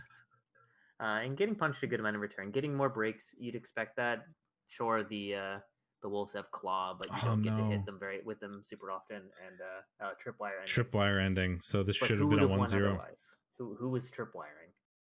Well, given that Eisenmike is crying, I assume that it was Eisenmike failing. Yeah. So Eisenmike suffered 1 KO, whereas the Necro suffered 3 KOs and 4 KAs. So one of them got better, but 3 stuck around. So not great regens, but when you're only doing 4 and it's a 50%, it's pretty much within what you'd expect. So yeah, if those didn't come till later in the game, then probably couldn't do anything the first half. Or maybe if Tech 19 was on offense first, Eisenmike defended really well, then tried to offend and tripwired. Disappointing. I mean, we've all had tripwire endings. It sucks. It feels so bad. But I think everybody's had one at some point. I always make my GFIs. Never fail. In terms of the injuries, it's an MNG on a guard zombie, which is annoying, but it certainly could have been worse. Like an MNG in one of the positionals would have been a lot worse. But MVP on the MNG guard zombie. And on the induced guard blocker is also a bit of a pain. But ouch. Yeah, wasted. But the induced guard blocker is nice. Just another guard. Like so much guard spam the Necro would have a hard time dealing with. Yeah, I mean, Necro do have troubles when they're really bogged down and they only have the Wolves free, especially a team that doesn't run ghouls, so they don't even have the opportunity to have like a couple other fast pieces running around. It's really just the Whites and the Werewolves. When you have like 9 guard, it's really easy to get frenzy trapped or hard to avoid a frenzy trap, however you want to look at that. Yeah, I mean, I don't think this is actually I think that Necro often are a little favored in this matchup, but it's not super clear cut. It can go a lot of different ways. Like 6 of Eisenmike's players were also an MVP away from leveling, and he went to the loner, which is really annoying. Oh man, I know that feel. I've been there too. 3-0'd some elves. Well, what did Lord Nathaniel Marr do things? Got 3 casts. Surprise! Though there were 6 casts sustained, and none of the other ones were from blocks. So, Fell with Guadadal had 2 expulsions, so he was just fouling everything that hits the ground. These are not elves. These are not elves. Yeah. This is a chaos team in High Elf Armor. Just like 29 blocks into 6 Kaz is ridiculous. 29 blocks into 7 breaks. Into 7 breaks into 6. Yeah, a bunch of fouls. A bunch of fouls because I don't think those count as breaks positive. There, the breaks negative you see there. That's very funny. Wait, does that mean that every single foul break resulted in a Kaz? I think it does, because there were only 3 additional breaks, and all of them were Kaz by process of elimination. Well, I mean, if you get a couple Kaz early and the opposing team has no bench, it becomes really easy to get big fouls on them when you knock them over. Even a big foul is not, very likely to cause a Kaz. Especially without dirty player, but whatever, it happened. And in continuing the fell with Guadadal tradition, we have a lineman who picks up a level from a couple of Vandy passes, but also gets strength busted. So we get another red number on fell with Guadadal. Well, let's find out. It has dirty player and it is currently rostered, so I think we know the answer to that. It's being kept and it's going to be fouling things. You don't need strength to stomp on someone's face. Yeah, and then the game I got wrong. Porn Stars. Well, I'd like to point out that the one of the injuries was a death, and it was a big death. The Blitzer was death, you're right. Movement, leap, strip ball, tackle, blodge. One of the stat freaks from Logos Money. Yeah, so that's a bit annoying. Losing that player is a big deal, but man, these Dark Elves just got punched to death and then like lost because not only did you have fewer players, but the players that the other team had were elves and could do elf things and still win. Like, you know, very seriously, yes. If you get punched to death playing elves versus like, you know, Nurgle, you could still probably win because the other team is Nurgle. When you get punched to death versus elves, you're going to lose because the other team is elves. Yeah, and then the My Nemo and Clown Thulu, Horn Stars and Sterling Hornets. Well, the Sterling Hornets. The problem here. Yep. Well, there's your problem. Your team died. 5 Kaz on and 23 breaks, and given the amount of blocks in return, I just don't think the Sterling Hornets existed for most of this match. Yeah, there's also 3 KOs on top of those 5 Kaz, so it's 8 like removals at some point during the course of the game, which could have resulted in very few elves. Niggled Catcher, just a rookie. That's really annoying because you don't want to get rid of him. Expensive, yeah. But like it's hard to justify keeping the rookie, right? But like, so you want to replace them because they're niggled and they're a rookie, but you don't want to replace them because it's a positional that's expensive, and it's like this. And weird, also, you have other positionals to replace, like your Blitzer. Yep, who is dead, and you have to replace. I mean, he was just a standard Blitzer, so it's not, you know, the end of the world, but yeah, it's better than the other one, but not good. Yeah, I mean, at least Pro Elf Blitzers are one of the best pieces out of the box in the game, so you know. Yeah, there's the that. Block sidestep is pretty nice. Yeah, block sidestep is a good skill set, it turns out. But you know, your strength up catcher survived. You leveled the kick piece. Kick piece doesn't really matter. You could take wrestle or whatever block, I guess, to keep him alive, or dodge. Dodge is probably the best bet. Annoyingly, 3 of those 6 Kaz all came from the legend Beastman. I mean, he's the one most likely to get Kaz, given tackle, mighty blow, piling on claw. Certainly the one doing most of the blitzing. Yeah, like, so it's not surprising, but it's annoying, right? That's 6 useless SPP, sadly, but it helped you win, which is certainly what the goal is. So there you go. Yep. And then we have Yield Guard versus Abysmal Cusp, the other game we considered watching, but we saw that it was a 1-1 Nurgle off. I do decided not to do that thing. I do have a bit of context on this game. So you're going to probably see PMs for a second because I'm going to go away from your camera. But Kodiak messaged me. Regen worked really well. Yeo succeeded 4 of 5 regens, and Kodiak succeeded 3 of 3 regens, which saved this plus strength warrior from a strength bust. So it's a pretty big deal. Unfortunately, it didn't save his Scourge, the block claw piece, from death, which no. But Ming Bullock, the strength warrior, ate a strength bust and regen fixed it, which is really nice. I mean, the only death that Kodiak sustained was on one of his. Oh no, the Scourge! We've been talking about the Scourge for like 2 seasons and how he's block claw and how it's weird and he'll never eventually he'll get mighty blow and then be happy, and then he died. Oh no, he never reached his dream. Scourge! I'm so sad about that. He never made it. The only death for Sir Kodiak was debatably good, so. Yeah, not a bad game on that front. I'm so sad he never made it. He was so close.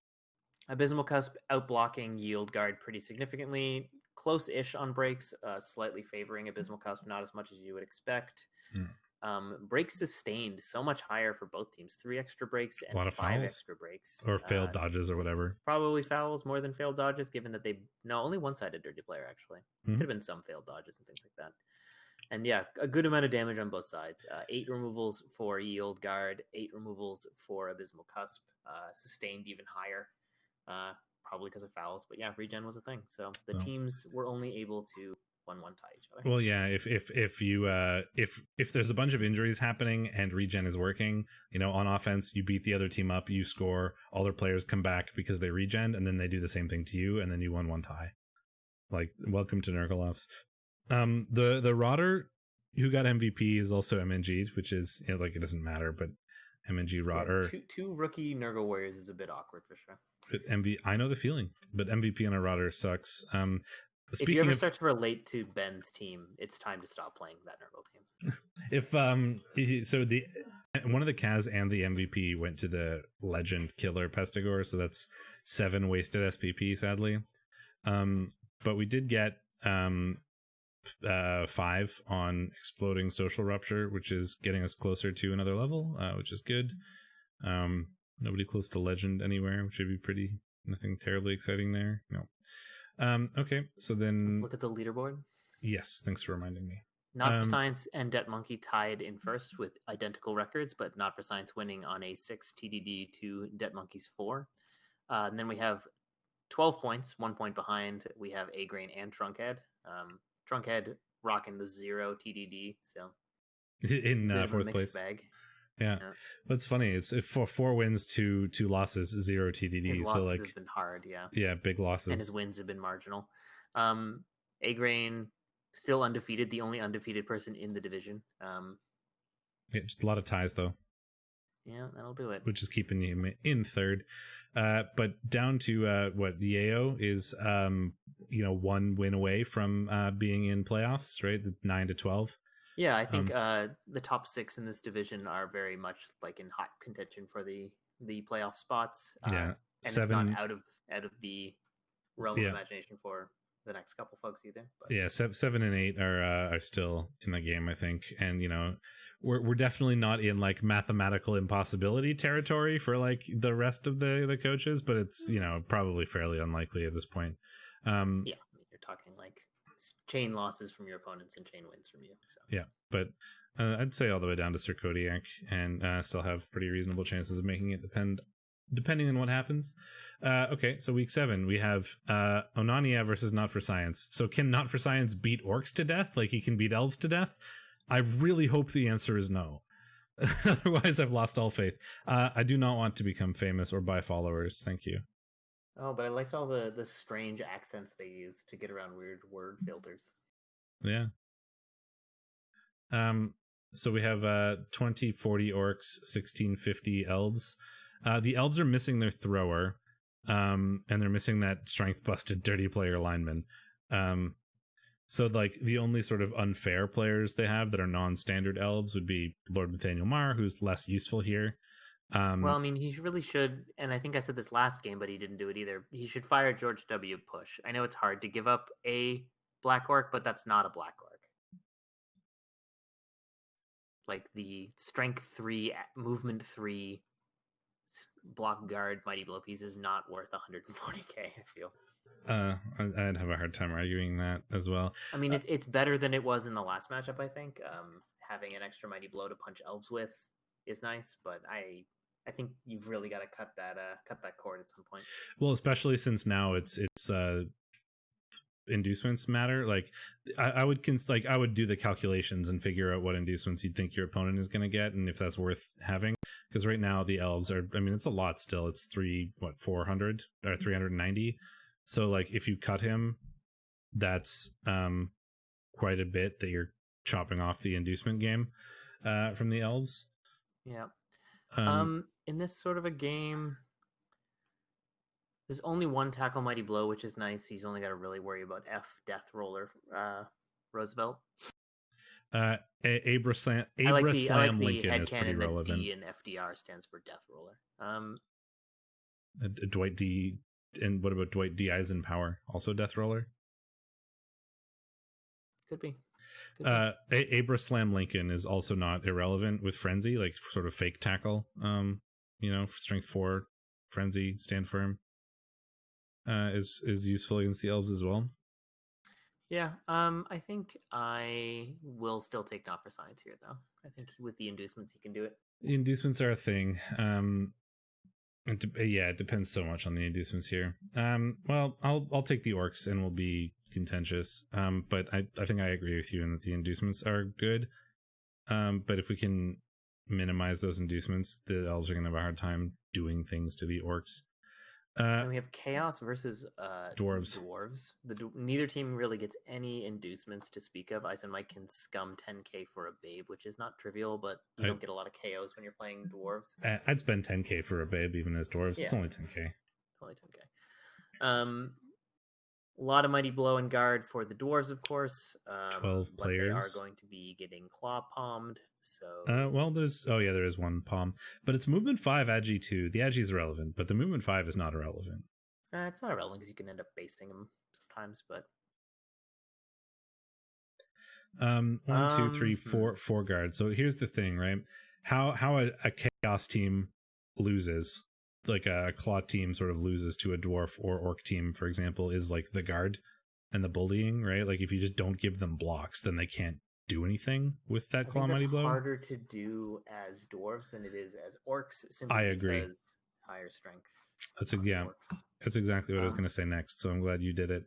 And given that there's 7 guard for the dwarves and 4 guard for the chaos, but plus the like 3 strength 4 players, if you want to like count each plus strength as a guard, which is kind of a dumb thing to do, but I'm just like trying to roughly equivalent things in my head. Versus Hornstars is broken on the sheet. Well, then just copy it from the. I think I like the chaos for this. In general, I think I like the chaos versus in a chaos dwarf match where the teams are relatively even. So I think I'm going to do that as well. And I think the reason is because of this troll slayer down here. Never any plan B is very much true in the match against chaos as dwarves. I think it's very likely to be a tie, but you know. Yeah. Trunkhead and Yayo. So Trunkhead is carrying 80k of extra cash, so will not actually be at 2020, but so Nurgle, it's going to be even more or less with the Nurgle. Yeah, so basically no inducements for either side. You know, the Nurgle get like 20k or whatever, which is pretty irrelevant.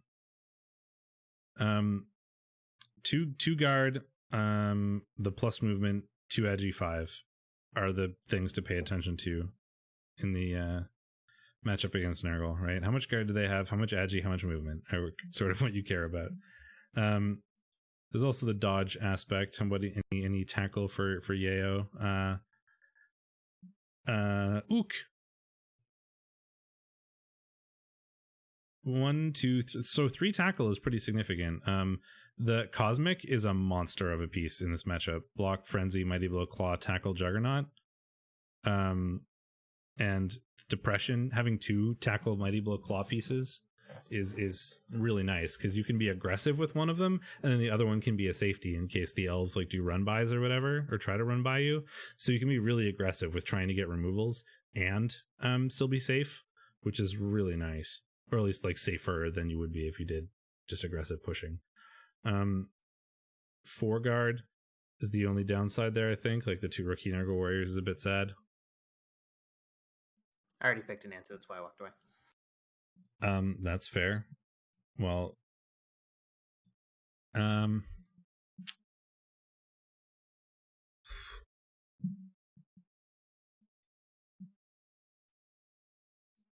normally I've said it a million times, if I'm playing elves as Nurgle, I'd rather play dark elves more than any other elves just because they're slower, but these elves are less slower, and they have the agi pieces. I don't hate the Nurgle here, but I think Trunkhead probably wins more often than the Nurgle do, but I think this could be pretty close. I agree in that I think Trunkhead will win. I don't know how close it'll be. I mean, I don't think Yayo could just totally crush him. Like, well, I don't think it's going to be a close result. I think it's a close prediction, right? Either Trunkhead is going to win like 2-0, or Yield Guard is going to kill all the elves and win 2-0. Like the game is not going to be 2-1 or 3-2 or anything close, but like the prediction is close. I could see a 2-1 for the elves too. Very, very credible result for me. But Agrain and Sir Kodiak, 1550 Chorfs at 2240 Nurgle. Well, this is going to be a tough one for Agrain because Agrain is also down a blocker. Bull Centaur and his best blocker. Well, debatably his best blocker. I take the big Nurgle. Yes, I do not take the Chorfs who get 700k in inducements. I mean, he's going to take like Grashnak. He's going to have fun with it, but I don't think it's going to be a very the weird thing about that though is that like the Nurgle are big, but they're not like they have 1 Claw Mighty Blow player, right? It's not like they have 4 Claw Mighty Blow block Nurgle warriors. They have 1 Pestigore. I just think that, but they've got a huge bench, which is pretty like relevant for both like fouling the bejesus out of the Chorfs, as well as making the Chorfs not able to get through to actually hit your good players. The ball carrier is really good. The safety player is really good. And just being down 2 blockers and a Bull Centaur is such a big deal. Yeah, absolutely. Yep, I think Kodiak will probably be able to win that. But it's not as bad as other, like, if you're going to give me two, like a giant Nurgle team and a smaller Chorf team, I'd be like Nurgle, but I think it's less bad than that given the build that Sir Kodiak has. Debt Monkey and Clan Thulu. Orcs. 2090. Tough matchup for Pro Elves. Sad ook. Even with inducements. Like, they're going to have the Eldril Wizard dream team, but against like this much Mighty Blow, this much Tackle, Frenzy, even all this guard, like it's just going to be a nightmare.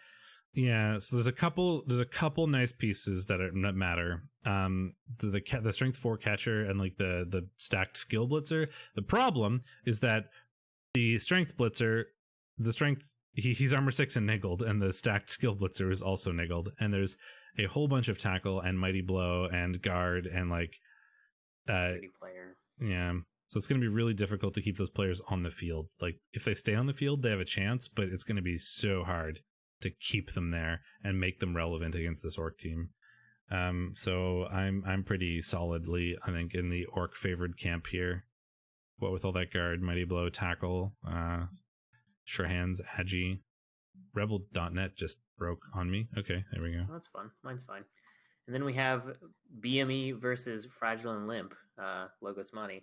A Chaos team versus 1910. A Dark Elf team that doesn't exist.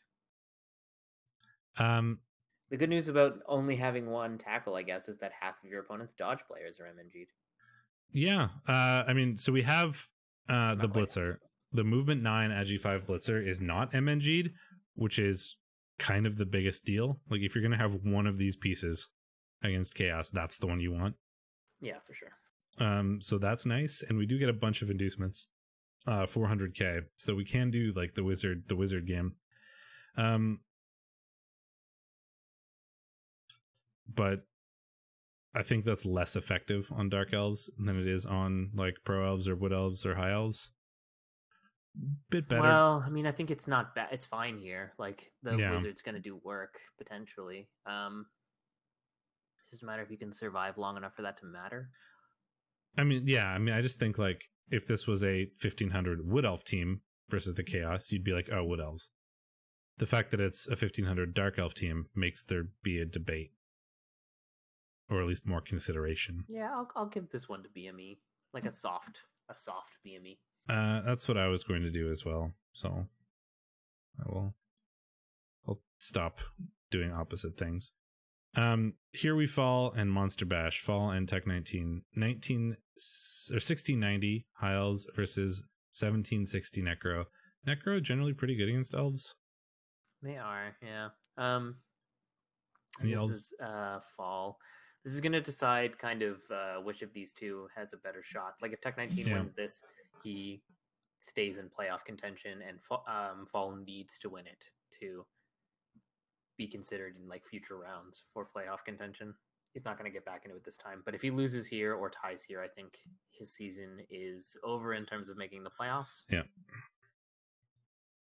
So the normally Necro are pretty good against elves, but these Necro don't really have they have the werewolf is kind of their ball carrier, I guess, but there's no like sure hands or anything, which I guess isn't too relevant when there's no strip ball.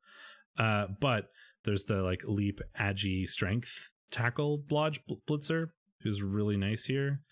And it's more so just like, you know, we have like if that wolf is carrying the ball, then that's one movement 8 tackle blitz we don't have. And the other ones are movement 5 and 6. And if we don't carry on that wolf, then we're carrying on like a blockless wolf, or we're carrying on like a white, which is also in the tackle. Probably carrying on. I mean, I wouldn't hate carrying on the white for at least a bit of it, but movement 5 is a bit of a bummer. So you're probably going to carry on the wolf, the movement 8 block 1.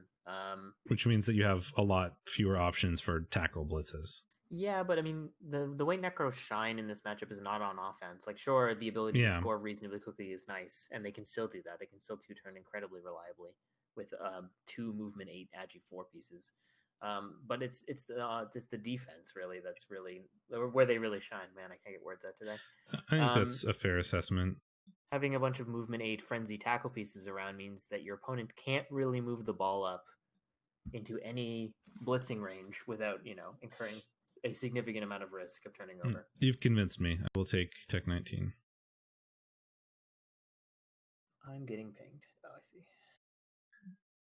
How about you? I will also take Tech 19. That's what I was getting at. Okay. 3. Here's your small warning for the tipping comp brightness. 3, 2, 1. So we are very close in REL 1, 8 and 6 between the two of us.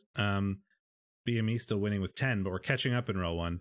More importantly, in REL 2, you've taken over the lead with 14 to BME's 13. I'm at 4, so you're crushing me in REL 2, which means that you are still winning overall compared to me, but BME is barely ahead of you with 3 points. So if you do well this week, you could take the lead. So we'll cut that there, and then I'll bring up the title screen.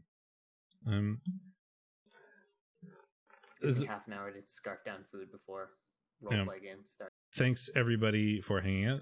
I hope you enjoyed it. We will see you next week, and until then, I've been Steakmittens, and I'm Shadorra, and we will see you folks then.